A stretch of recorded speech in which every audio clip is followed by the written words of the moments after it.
Welcome to Reframed. I'm your host, Brooklyn Grady. Let's reframe your approach to business and life together. Let's dive in. Hello and welcome to Reframed. I am so excited about our guest today. I have known Taylor for 3 years now, maybe longer. And I have personally hired her to do my copy for my website, and we're going to get into all the reasons why you need to hire her. But first of all, I would just like to welcome Taylor and have you introduce yourself. Thanks so much. We were just saying off the air that it's been a while since we connected, but we talk all the time. So it's fun to do a face-to-face podcast recording. Hang out with my girl, Brooklyn. Right. I'm Taylor. My business is Big Mouth Copy, and I'm a copywriter, which sometimes confuses people. They think like, oh, so you do copyrights like a lawyer. No, I'm a writer. Copy are words that sell. So my job as a writer is to create messaging. Typically for me, it's websites, but it could also be social media posts, blogs, ads, brochures, like PDFs that you send to people, whatever. But my job is to use words to sell your services for you. Whether you're a photographer, you're another kind of creative, even a business coach, or something where you just have a creative approach to your work. Like those are the kinds of people who I work with and the kind of work that I do. So that's me. Amazing. Thank you so much. I was going to ask you who you like to work with. So you kind of answered that right off the bat. You like creatives? Yeah, I like to work with anybody. I like to work with creatives, but I like to clarify that of like anyone who is creative about their approach to their work. So like, because I've absolutely worked with accountants and people who at face value, probably they wouldn't even consider themselves to be creative, but they're, I don't know, they have a really unique approach to their work. Like I can think of two of my clients who are accountants and they are women in a men's industry, and they run like super feminist or like style organizations. So something like that. Like people, my business is called Big Mouth Copy. I like working with big mouths, with people who have opinions and they have something to say, like to do things different. Those are my kinds of people. That's so cool. I remember when I saw your rebrand roll out with Big Mouth Copy, and it's almost like it rebranded the phrase big mouth when that came out, because I saw it as such a positive thing. Like it used to maybe like, tell me more. Can you talk about your rebrand a little? Yeah, totally. It definitely has a negative connotation by itself. Really, it comes from my mom. Like I've grown up and she has always said like, your big mouth is going to get you into trouble one day, because the other thing she always said is I have elephant ears. Like I always overheard everything at home. Yeah. I was always listening, always paying attention, and I always remembered everything. And then I would go and either like spout off something that was as a kid, obviously, but I'd either like tell a secret that I wasn't supposed to tell or say something that was said in private out in public, or I would just be honest and tell people like, that wasn't very nice, or that doesn't look very good, or whatever. And she'd be like, your big mouth's going to get you into trouble one day. And like, lo and behold, I grew up and became a writer. And when I first started my business in early 2019, it was Lemon Tree Editorial. And that, is very much me, but like a different side of me, a little more refined, a little more classy, like a vintage lover, a foodie, like all of those things kind of combined in that first iteration. Yeah. And over time, as I got settled into my business and started like really cooking with the work that I was doing, the people I was working with, all of that stuff, I realized that like I adjusted things in the business and in my messaging and was really portraying myself as me in every way, except for in the business name and the visual branding that went with it. So the colors, the logo, all of that. And so really when I did a rebrand at my 5-year anniversary, all I did was change the name and like the graphics that went with it. But everything else, including the copy on my website, stayed the same. So yeah, that was fun. It's so cool to see how that's evolved, and it just even more clearly represents who you are. I think I got a clear picture even as you rebranded. It's like, yeah, this feels like Taylor. And it was the person I had known and worked with too. So it just felt really fitting. But I personally too went through a rebrand about 3 years ago. And now that you said it was 2019, I remember when it was Lemon Tree, because I can picture the little yellow lemon. And so I think you hired me when it was Lemon Tree. Yeah. So we're going 5 years back now. Man. Yeah. That's crazy. So it's been so a while, but But yeah, so it's been good times. Yeah, good times. A little bit of a transition. Talk to me about how you got into copywriting. You say that you've always kind of like heard people and have been the one to kind of talk. And totally, was it a natural fit for you? Or?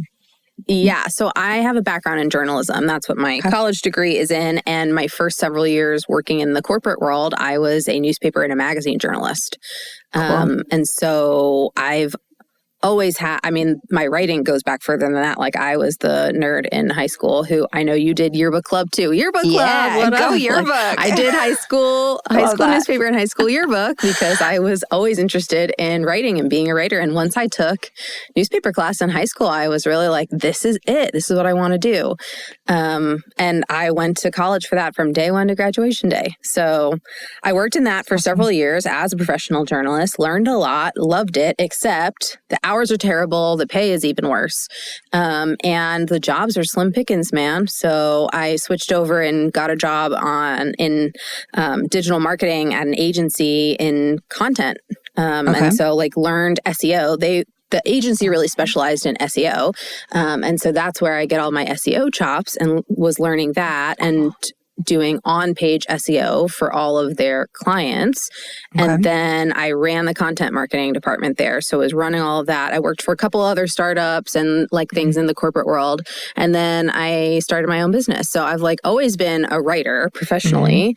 And then like the copywriting piece, it really started with journalism, which is knowing what questions to ask and how to find the story, which is like so much of my job as a copywriter.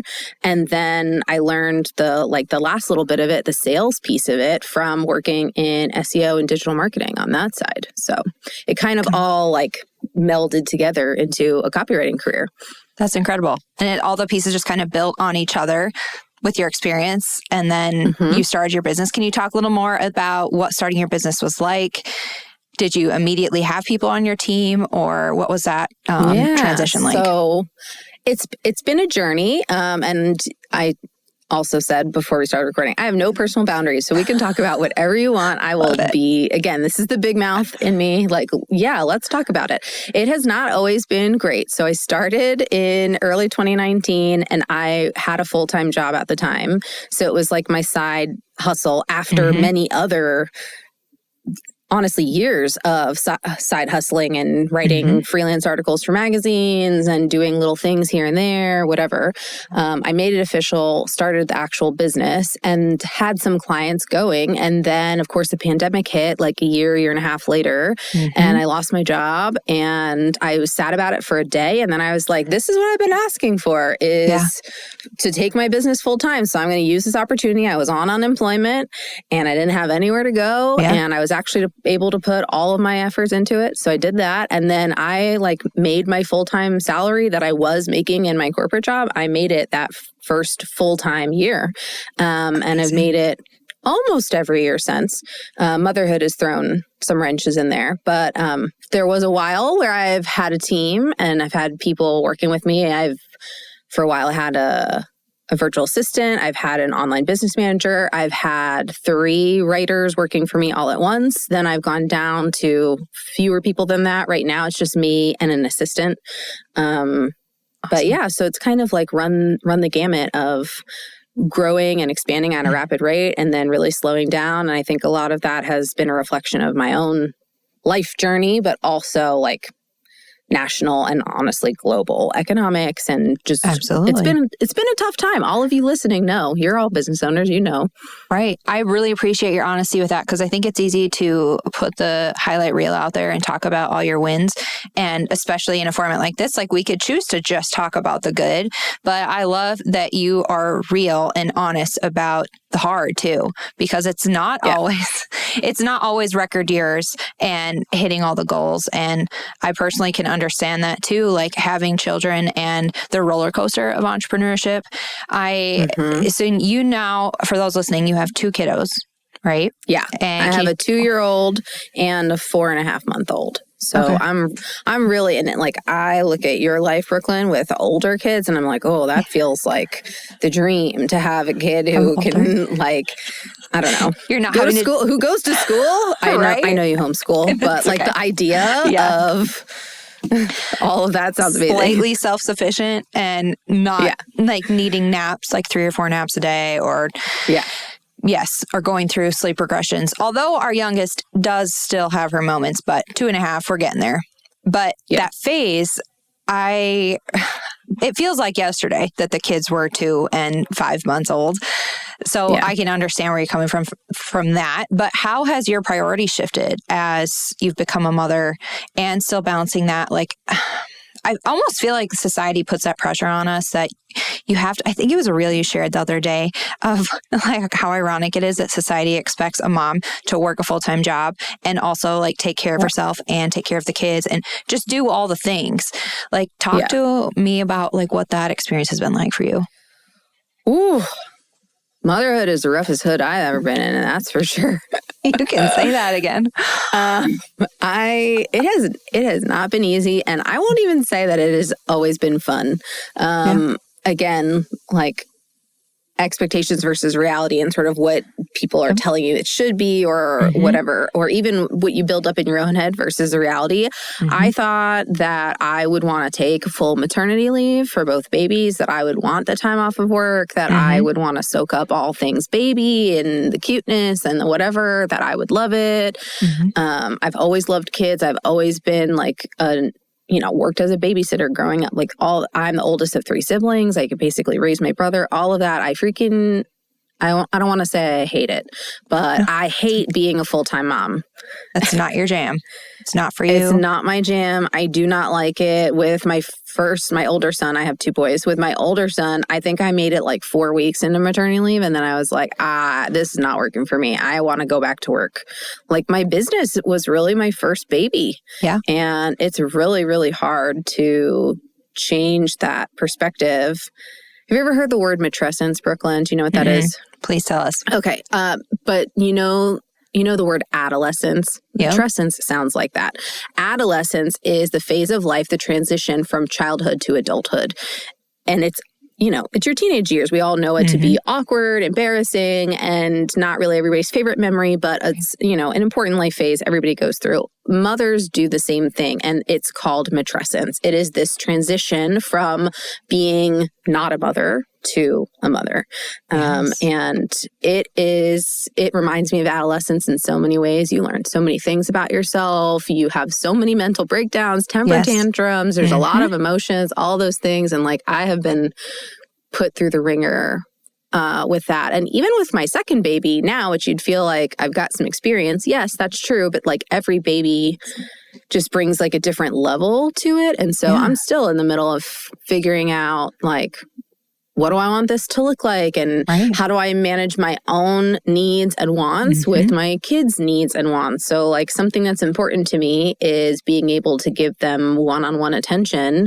And so while I absolutely could put them in daycare, I don't, because I am choosing to prioritize that level of like in-home care and one-on-one adult to child care. And so the reality is like we can't afford a nanny for one-on-one care. So it's going to be me, my husband, my mother-in-law, they all help. But the primary person doing it is me. And especially now with 2 babies and one of them actually being a baby and I breastfeed, like it has to be me. And so I'm making on the daily a huge sacrifice to prioritize my children and the type of childcare that I want for them versus myself and my own happiness. And again, like I'd be lying if I said it was fun all the time or I loved it all the time. Yeah. Because that's not reality. It's rough. Yeah. No, I understand that. I appreciate your vulnerability and just willing to share that, because I think I know when I first became a mom too, I felt the pressure that I had to love it. And then when you hit the hard and you start admitting things are hard, I felt guilty for that. I felt almost ashamed. Like, who am I to be complaining about the things that are hard when this is what I wanted? Like I wanted to be a mom. Yeah, I asked for this. And now that I got it, like I sound like a little bitch because I am not loving it. Yeah, but that's also okay too. Like that is okay for you to feel both happiness and joy and frustration and disappointment. And like for me, I went through postpartum depression after my second. Me too. It hit me like a brick. Okay, you can relate. it was hard. Mm-hmm. By the way, I did not expect to go down this road today, but here we are. I love that you're willing to chat about it. I think it'll be good for our listeners too. I mean, we're motherhood and business, so we cover all the things. But for me, when I got postpartum depression, like it felt like there was nothing within my power that I could do to make myself be okay. And up until that point, I had always been able to be okay. I've been able to like snap out of it or, distract myself or get to a place where I would be through. Yes. But I wasn't able to do that. And it was super lonely and hard for me to figure out what am I supposed to do from here? Because it's hard to like admit that there might be something wrong or like, what do I do? Like there's just a feeling of being out of control too. For me, it was a lot. Oh yeah. But I so relate. Okay. You feel me there? I relate to all of that. I mean, I feel like it took me forever to even realize that I had postpartum depression and was depressed. The second time around, I figured out I had PPD with my older son when I was 4 months postpartum. I figured that out and took meds for a long, long time. And then I can't even remember how long, but I eventually weaned myself off of them. And I was like, oh, I stopped taking these for a couple of days and I feel absolutely fine. Okay, I don't need them anymore. Wonderful. Cool. Yeah. That worked great. And then I got pregnant with my second son and the feelings started coming back and I was like, I recognize this. We're going back on. So it's not even really like calling it postpartum depression isn't even really fair. I feel like it's perinatal depression. Like it can happen because it's hormonal. Right. So it can happen anytime your hormones are out of whack, which apparently is up to 2 years after you give birth. Yes, I learned that too. Like, where was that information? You got to go dig for it, I guess, and then you find it. But you have to advocate for yourself. Absolutely. I love that you're just sharing this too, because I think with each child, it's different. Like you said, as the second one comes, even though each child is different too, even yourself, like you're recovering from it and how your body responds and mentally and what your needs are, it's different. So then adjusting to that. But I'm really excited for those listening because you're coming to my retreat in November, the Go Get Retreat. OMG, I'm so excited to get away from my children. Bring it on. Go to that retreat. It's going to be glorious. So because you're coming to speak and you're going to be writing a sales page for everybody coming, talk to us about speaking, about teaching other entrepreneurs. How did you get into that? What's that been like for you? Okay. Where to start? I mean, I freaking love teaching. I don't really know where that came from, though. I guess it's just because I'm a know-it-all, and I just... You're just really good at what you do, Taylor. It goes back to the big mouth thing of it's just really hard for me to see somebody like messing something up and not be like, did you know that you're messing that up? And I can help you fix it, and here's how, and let me just go ahead and do it for you, and da-da-da, and now it's done. That just makes my heart happy, I guess. So it works with... It's just a natural extension, I guess, of what I do because I am able to help more people make sales and make their dreams come true by doing my own dream, which is like freaking awesome that I get to do what I love and it actually helps other people do what they love and just like this positive upward cycle. So all of that's really cool. But yeah, so the teaching enables me to do that for more people because not everybody can afford or just is in the moment in their business to have a copywriter do work for them. Like I always tell people, you should not be hiring a copywriter in your first 2 years of business. It's a waste of money because so much changes. You learn so much. You add services, you take things away, you update your processes, you find your ideal clients, all these things. Even if you are type A, organized, smart, put together, have been dreaming of it for years, even with all of those things, it doesn't compare to that first 2 years of experience in owning your own business. So like, I don't recommend a copywriter for everybody. There's definitely times when it's a good choice and not a good choice. Yeah. Just like get in there, go through Teaching allows me to do that too, because like doing something like this, I count a podcast as teaching because I am out there like on the airwaves talking to people who have no effing clue who I am and telling them something they didn't know before. Like, hey, you actually don't need to hire a copywriter. Like, it's expensive because my job is to make you money. So therefore my services are priced, with that in mind, like, and not just me, that's any copywriter. So, I don't want people throwing away that money. There's not like, that's a lose-lose. It makes me feel bad and it makes the client feel bad. Yeah. So how do clients know when they are in a good place to invest in a copywriter? Well, I definitely say beyond the 2-year mark for sure, because you've got that opportunity there. I would say if you are struggling with your sales, that's probably a sign because, again, like that's literally my job description. But like all of us as business owners, or I'd say most of us as business owners, got into their work because they like actually doing the work and not necessarily running the business. It's like running the business is a means to an end, which is doing the thing that you love. In your case, it's photography. Like, I relate. You really just love being a photographer, but in order to do that, like you have to have your own business. So you got saddled with all these other responsibilities and you try and learn them all. And we're all naturally good at some things and not good at others. And a lot of people are not good at writing. But the reality is in an online business space is a lot of what you're doing is writing because you can't always be there shaking hands and meeting people face to face. So you need a strong written presence. That is your website. And so if you are a great writer, if you can take a course and learn things and follow directions and whatever, if you are willing to do the research to step outside of yourself and your business and your emotions about it and look at it critically, if you can check all those boxes, which some people can, then great. You don't need a copywriter. If you've got sales flowing in the door and you're paying all your bills and you're not burning yourself out working hours to death, all of that stuff, great. You don't need a copywriter. Okay. But if any of that is a problem for you, so sales aren't coming in or sales are coming in, but you're still not able to pay your bills or you're burnt out or whatever, probably a lot of similar things that you help your clients with as a coach, Brooklyn, like some of these larger systemic issues, sales messaging will help you solve those problems. Not in 100% of cases. Like I always like to tell people too, it's not a magic fix. As much as I totally believe in it and know that it does make a difference, at the same time, it's not magic. You can't just have the right words on your website and just like money flow in.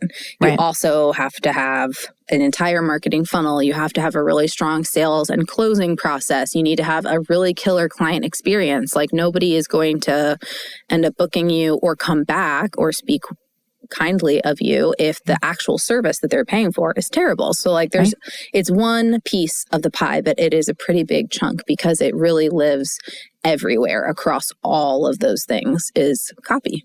Yeah. And that's the first thing people really meet you as, or what's the term, like your first impression would be what they read on your website or the words that you're sharing. And I know when I hired you, I remember, well, for a stat too, I shared this a while back, but I wanted to put this on the podcast.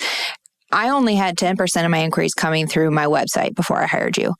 And I was ashamed to send people to my website. It was just a cookie cutter template. And the design was a whole different ballgame because I did hire a Duo Collective who did all the rebrand and stuff for it, which they're incredible. So that was another piece of it too, right? Was the design and the brand. But yeah, the design is absolutely important. That's a huge piece for sure. And the other piece though was the copy. And that was you. And now 75% of my inquiries come through my website. And I will it's huge. And I don't second guess to send. I send everybody to my website now. Like even if they drop in my DMs, I mean, rarely it'll be once in a while, like I'll get a phone call or a text, which is not my preferred method for funneling clients through. But now, like for the most part, I send everybody to my website and I know everything's there and you had written the copy and it converts and it tells people exactly what they need. And so that piece of the puzzle is a big one for sure.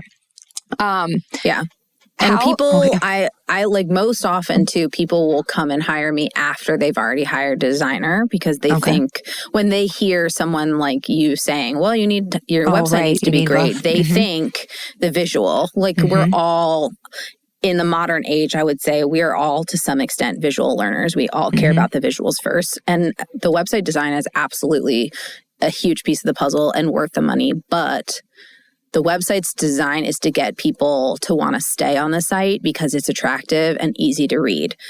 But once they, it's still, the reading part is the part of that. Like they're staying on the site to do the reading and see what's on there. And that's the thing that's actually selling for you. Like having attractive pictures but terrible copy. There's so many people out there, yourself included. You just said like it's not enough to have a beautiful site that sounds terrible. It's not enough. It isn't. Do you have a recommendation on design versus copy? Do you prefer people to come to you, like if they're in the design process or considering rebranding or up-leveling in some way? Do you like to be working like hand in hand, with the design element? Do you like to be before the design element? After? Does it matter? So the words on the page are the thing that the designer is designing. It's like if you hired an interior decorator to decorate your house and you didn't have any furniture. Like, what are they supposed to decorate? They need the things to decorate with. Yeah. And then if the words change, if the furniture changes, then potentially the design changes. So while you absolutely could hire a designer first and they could work with your old copy, and then you could hire a copywriter later to do new copy, probably some of the design is going to have to be tweaked. So I always tell people, like, if you can, the correct order to maximize so you're not wasting time and you're not wasting any money, the correct order is to hire a copywriter first and then a website designer, because I always include like small tweaks for design with my projects too. So like if you hired me first and I write all the copy and then you hire or go to your designer, I should say, it doesn't really matter the hiring. It's like the project order, like who's doing the work first. So if I do the work first and then your designer comes in later and does the work and they have like a really like badass idea for like, oh, we should do this thing and it's going to require like a little sentence here or a button here or a headline here, you can absolutely come back to me and say, we need whatever that awesome thing is going to be. And I consider that to be part of your project and I will do it. And so I guess if you've already got that done, like you've already did the design, I could do it preemptively, but it's just, it always goes smoother the other way around. If you have the copy. I love the analogy of the interior design. That made it click for me in my head too. Like you would need the furniture first, because I've hired designers to come in after I have the furniture and they can rearrange what you have, but you're kind of limited to what you have already. So it's like if you have the copy ahead of time, they can come in and then play with that and put it wherever they want versus not having it. And then, that's a really good. And sometimes analogy. What you have is great and sometimes it's not. And so like, there's an argument to be made too for like writing the whole thing from scratch, like buying all new furniture, like completely doing the whole thing fresh versus like incorporating some things you already have and trying to rearrange and like edit what you already have. But I mean, all of that I help people figure out when they inquire like what makes sense for you, because it's not always the same. And speaking of taking what they already have or using that, AI is a huge topic right now, and using ChatGPT to create your copy. And I've used it and I am definitely not a pro with it, just to generate prompts or to try to get ideas for things. In my experience, it's been kind of finicky because it takes a long time to get to a place that a saying or even a sentence is useful for me. That's my own experience. What's your experience been with it? And what do you think that's going to affect copywriting, or can you talk on that a little bit? Yeah. So there's a couple points to make about like, is it any good? Which I think is really the heart of the issue, is like, is it even any good? In my experience, using it for my own business, experimenting with it, like to try and get ideas for client projects. Again, actually writing things like, and then looking at what other people have done. My experience is it's just a bunch of fluff. So it's using a lot of words to not actually say a lot, which my job is actually the opposite. Like if I'm doing my job well, I should be using as few words as possible to convey as much as possible, because people have a limited attention span. They're not going to read every word on your site. So my job is to make sure that every single word counts and is helping somebody realize that you're the photographer for them and they want to hire you. ChatGPT and other AI platforms are kind of like the opposite. They research what's out there. They get an amalgamation of all of that. So it's not specific to you. It's super general. Like you could swap out your name with somebody else's name and it would like make just as much sense. So that's a sign that it's, not tailored or custom to you at all, which is half the battle. And then, the other half of it is just fluff. It's just filling in words without actually saying anything. So that in and of itself is problematic to me. But then the other layer is we now know that AI is getting all that information from the internet and it is taking the things that it writes for you, quote unquote, from other people. So in some cases, you could actually be plagiarizing somebody else, which A is just like no bueno, but then B, you could actually be like, it could be copyright infringement. C, it'll probably be terrible for your SEO because Google does not like things that are repetitive or plagiarized, like literally copy and pasted. So I just collectively, I don't really think it's great for writing like significant pieces about your brand, such as your website. Now, that said, I think it is absolutely amazing for like doing research for you. Like why scour the internet for like ideas for your next blog post when you could just have ChatGPT do it for you? Absolutely. You should totally do it. But then fill it in with your own expertise, because that's why somebody's going to read your blog in the first place, as an example. So I digress. But those are kind of my thoughts. I think the reality is it will impact copywriters' jobs, but it will probably just weed out the bad copywriters, because now a bad copywriter who wasn't very skilled is basically producing the same level as AI is, but you have to pay a copywriter and not AI. So I think like it will just sort of weed out the people who are not very good or potentially even predatory. And so in a way, I suppose that's better. It could be a good thing. I've been feeling it too. Like the photography industry has been talking about it now as well, because you can generate headshots with AI and you can upload a picture from your iPhone and give me 10 whatever pictures that look similar.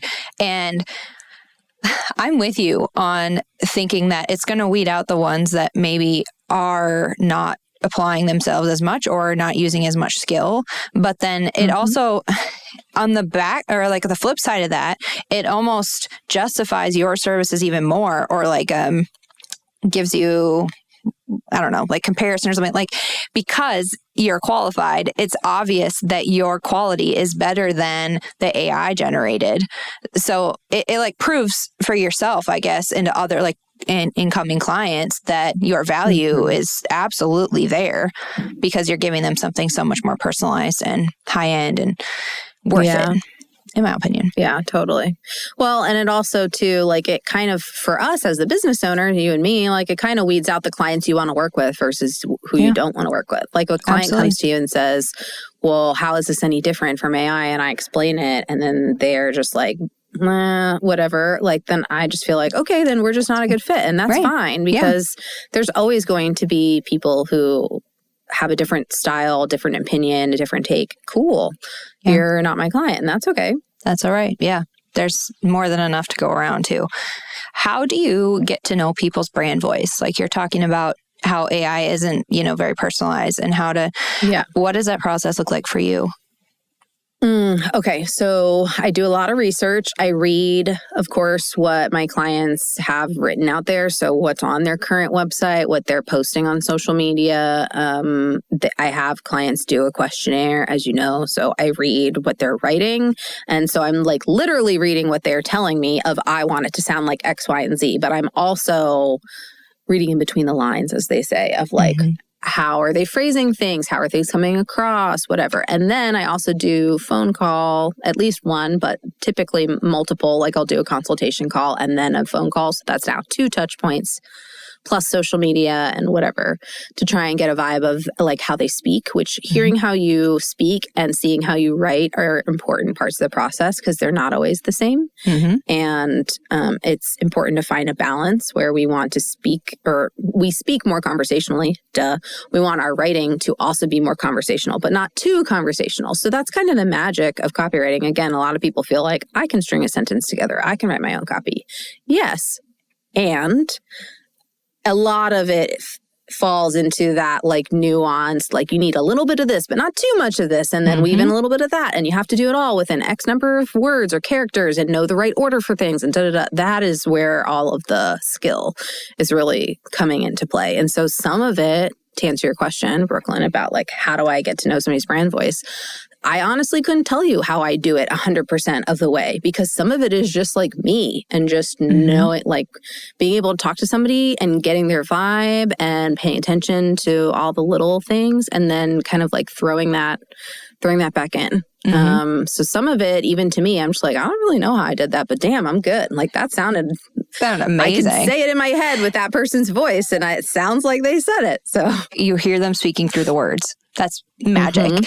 Do you think like your background with journalism too has helped you with that? I feel like you'd have to be fairly intuitive and perceptive as a journalist too. And then yeah, absolutely. Like when you go to journalism school, they teach you, I've always said it's a vocation. Like it is, there's definitely skill and like education is required, but really it is a job that you have to like hit the streets and go and actually do. And that real life experience teaches you so much. And a good journalism school will have you do that when you're a student. And then of course you go out and do it in the working world and you just learn a lot from interacting with people. And again, like knowing what questions to ask and when to push and when to back off and, when to verify and all these different things. It's really like finding the story. I'd always rather have more information than not enough. And because my job really is to weed out what do we need, what don't we need, and like weave that story and tell that story, which comes from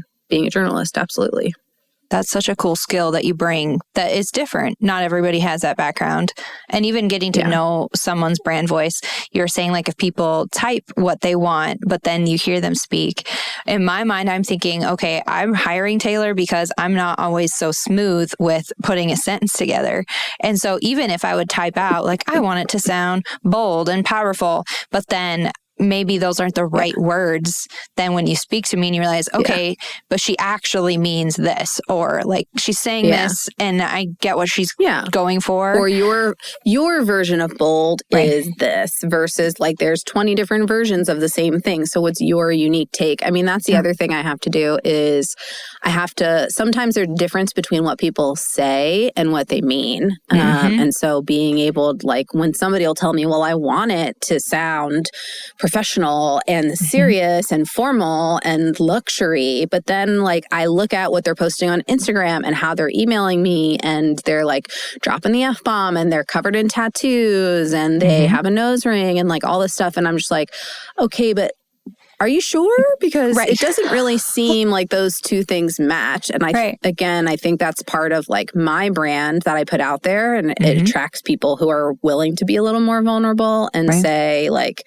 I don't want to do what everybody else is doing. What everybody else is doing is like suit and tie, very professional. Exactly. And I want to be professional. I want, more work, but also like I'm not willing to compromise my identity in the process. And so my job is to say like, absolutely, you can do both. And here's how you do both.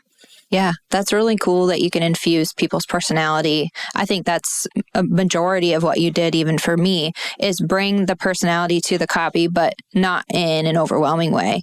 Do you, on that note, a question just came to my mind of like, when you're working with somebody and how do you help somebody infuse like personal values even into their copy? Is there a fine line that people need to be careful of? Is this something you recommend just like letting it flow and showing as much of yourself as you want? Or what's your perspective on that? I mean, it definitely depends on your business, but for my clients, which is probably the same as your readers, it's all online, small business owners, typically creative, typically like a solopreneur. Maybe they've got a couple people helping them, but it's like 5 people or less.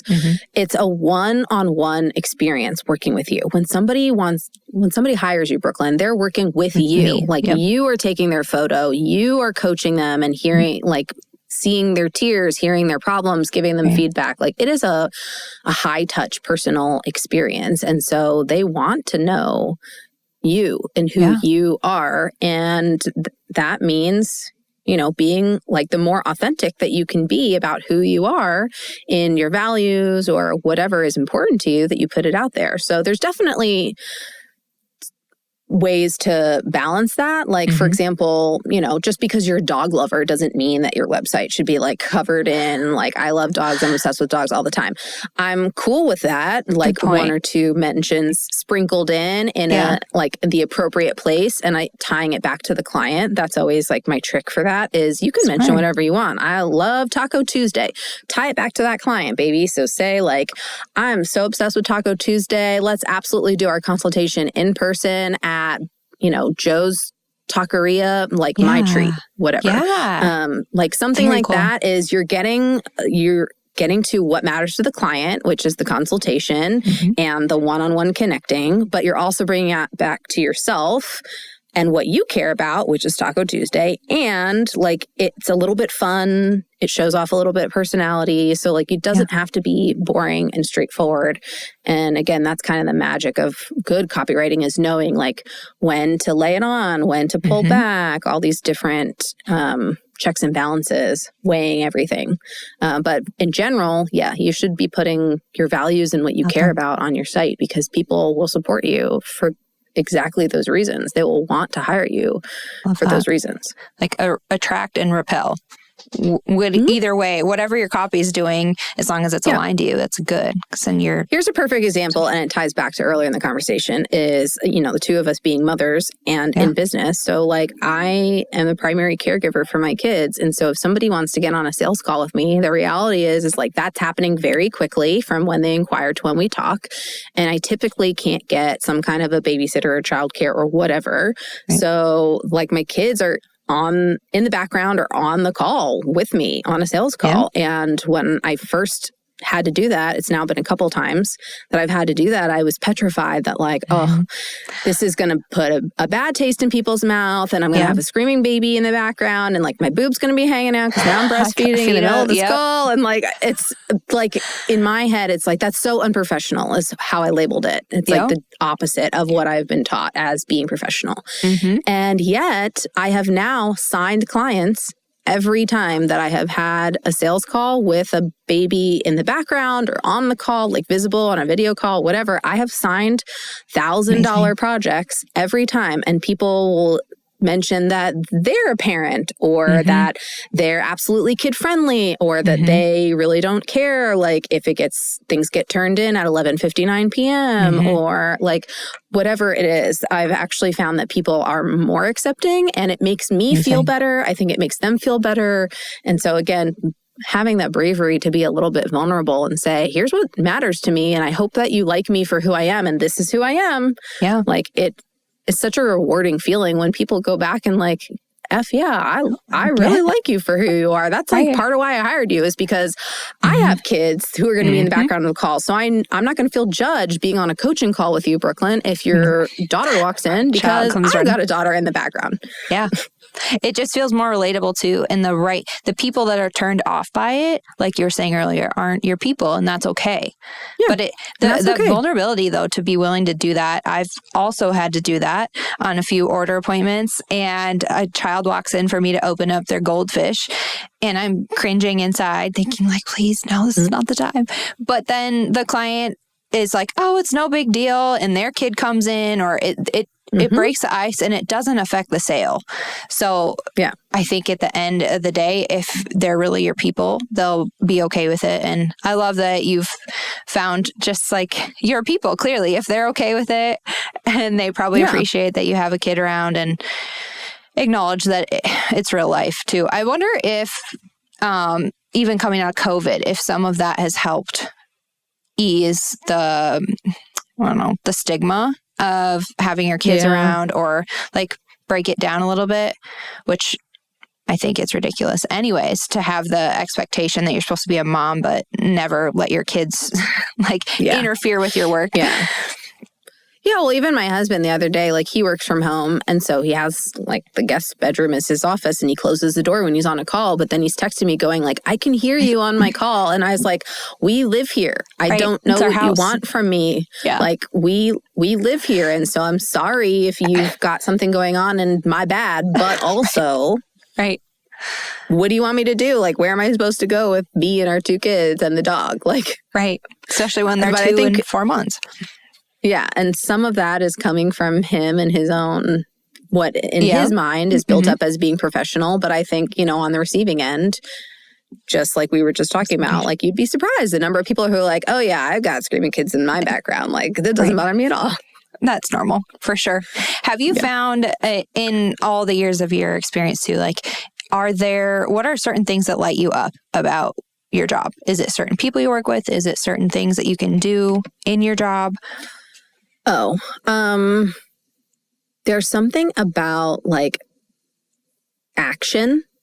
It's not just an idea. Like if somebody says, I've got this problem, it's not just like a concept of, well, maybe we can solve the problem if we do this, we give that a try. Like ideas are important, yes. But I think my favorite thing about it is that I can actually freaking do something about it. I can sit here and go, let me just type that out for you.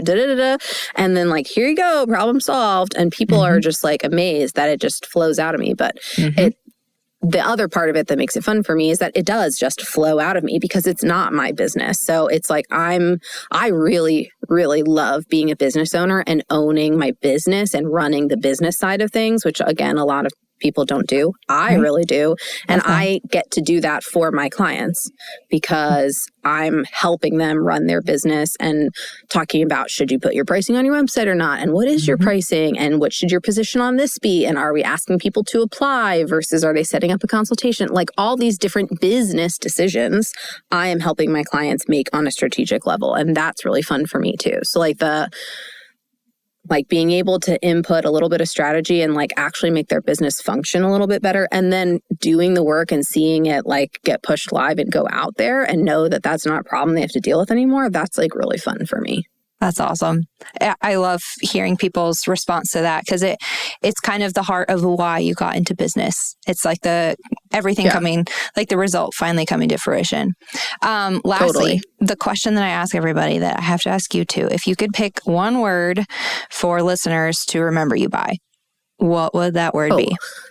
Honest. I love that. That was so easy. Some people are like, I don't know. Honest.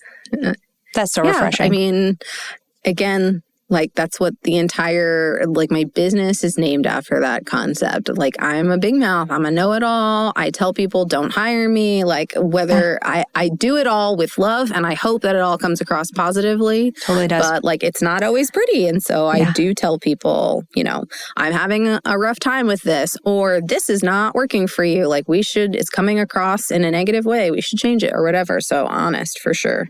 Honest. That's so refreshing. Cool. For people listening, how can they find you? How can they work with you? Where are you hanging out at? Yeah, well, beyond hanging out with you in November in Rosemary Beach, Florida. Please join us. There's 3 tickets left. You got to come see us. Ooh, cool. Yeah. So beyond hanging out with you in Florida in November, I hang out on Instagram at Big Mouth Copy. That's an easy one. That's probably the best place to find me. My website is the same thing, bigmouthcopy.com. And so you can see, I eat my own dog food. I practice what I preach. Go read my website and see what I'm talking about. Here's how it is strategic and it flows and it's getting things across and has personality and reflects your values, all these things. I do that. So you can go check out my website and of course, check out the services that I have and inquire there too. Awesome. Thank you so much. Is there any offers that you have upcoming or anything you want to highlight that listeners would be interested in?